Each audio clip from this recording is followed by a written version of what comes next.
Bonjour à toutes et à tous et bienvenue sur cette nouvelle critique vidéo aujourd'hui consacrée à un film sorti le 6 août 2014 en France. Et ce film en question est un film français, policier, qui s'appelle Colt 45, alors réalisé par un réalisateur que je ne connais pas du tout qui s'appelle Fabrice Duvels, ou Duvels, je ne sais pas si c'est allemand comme prononciation. Et qui a à son casting donc deux grosses têtes d'affiche, Gérard Lanvin et Joe Star. Donc Gérard Lanvin, acteur français assez connu, qui a joué dans Le Goût des Autres ou dans Les Lyonnais, si vous voulez un film du même genre policier. Et Joe Star, donc le rappeur acteur ancien de NTM, qui maintenant s'est reconverti au cinéma, et qui est surtout connu pour Police ou d'autres, je n'ai pas d'autres rôles en tête comme ça, mais voilà, Police c'était bien avec lui. Il y a aussi au casting de ce film Code 45 Alice Taglioni, donc actrice française aussi, qui a un second rôle dans le film pas très, très important, et un acteur que j'aime bien, allemand, Richard Sammel, ou Zammel, enfin c'est avec un S que ça s'écrit, donc ça doit être Sammel, qui a souvent des seconds rôles dans les films français maintenant, qu'on avait aussi vu dans Inglourious Bastard. C'est le lieutenant allemand qui se fait défoncer la tête à coups de batte au début du film, enfin vers le début du film. Voilà, et qui a pareil, un tout petit rôle dans le film, mais j'en parlerai plus tard. Et la tête d'affiche, le rôle principal du film, donc un acteur que je ne connais pas du tout, donc je vais regarder son nom vite fait, qui s'appelle Emmanuel Percet, donc je ne le connais pas du tout ce jeune homme, qui donc est tient le rôle principal du film, qui s'appelle Vincent, oui c'est ça Vincent dans le film. Donc de quoi ça part Colt 45? Donc on suit donc ce jeune Emmanuel Percet, donc, qui s'appelle Vincent Miles, je crois, dans le film. Donc voilà, ce jeune Vincent, qui est un... enfin je sais pas comment, je connais pas l'appellation exacte, mais armurier dans la police, il s'occupe des flingues, on va dire, au sein de la police nationale, et qui gagne un concours de tir international des flics, en gros, c'est ça à peu près, je crois le début. Et après avoir réussi ça, il se fait un peu... enfin, tout le monde veut un petit peu travailler avec lui parce qu'ils se rendent compte qu'il n'est pas qu'un simple armurier, il est aussi un très bon tireur et il pourrait être un très bon agent sur le terrain.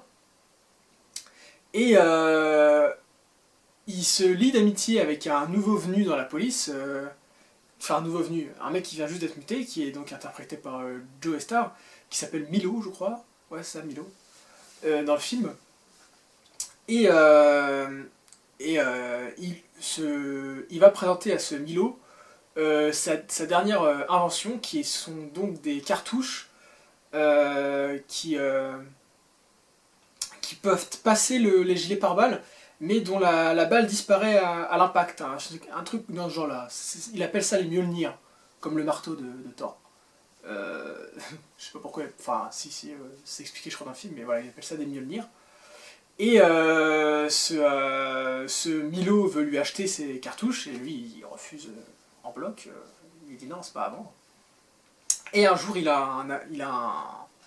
se fait agresser par un type, voilà, pas dans la rue parce qu'ils sont en bagnole, mais voilà, il se fait agresser par un type en bagnole, et il le tue, alors qu'il a jamais tué quelqu'un avant, alors voilà, c'est expliqué dans le film, et il appelle Milo pour l'aider, et il se rend compte que ce Milo est pas un flic, voilà, c'est un peu un ripou, et il va ah putain, lui faire du chantage, voilà, pour récupérer ses cartouches, pour pouvoir faire ses propres méfaits avec ses camarades. Voilà. Et donc ce Vincent va se retrouver prisonnier de tout ça. Et il va travailler donc avec son père adoptif en quelque sorte, qui est donc interprété par Gérard Lanvin et qui va l'engager pour travailler avec lui sur l'enquête. Et Alice Taglioni fait aussi partie du groupe voilà, d'enquête. J'allais dire d'intervention, mais c'est l'équipe, voilà, l'équipe qui se mêle de l'enquête. Et je vous raconte pas la suite parce que c'est j'allais dire le point fort du film, c'est son scénario. Non, pas trop, mais l'intérêt du film réside dans son scénario, donc je vais pas vous le spoiler. Alors c'est pas bien du tout Code 45, c'est pas bien du tout. Moi je trouvais que ça partait pas trop mal au début. Les scènes, voilà, les scènes où on voit le jeune Vincent faire son, euh, son concours de tir, c'était assez, je trouvais ça assez bien filmé, assez péchu. Mais après, le reste du film, c'est d'une banalité. Enfin, j'aurais jamais réussi à rentrer dedans. Je trouve que le jeune Imanol Percé, ça oui, Imanol, oui, enfin je sais même plus son nom, je suis désolé, joue pas extrêmement bien, il nous enfin, on n'y croit pas beaucoup. Une chose qui fait qu'on n'y croit pas du tout, ce sont les effets spéciaux qui sont... là, juste avant, je parlais de Lucie, où les effets spéciaux sont assez incroyables. Bon, c'est pas le même budget, mais ça aide. Et là, j'ai rien que pour un impact de balle sur un corps, c'est pas crédible du tout. Et comme il y a beaucoup d'impact de balles sur les corps, c'est pas crédible du tout, du tout. Donc du coup, on n'y croit pas du tout. J'ai fait beaucoup de mots du tout, ça fait bizarre.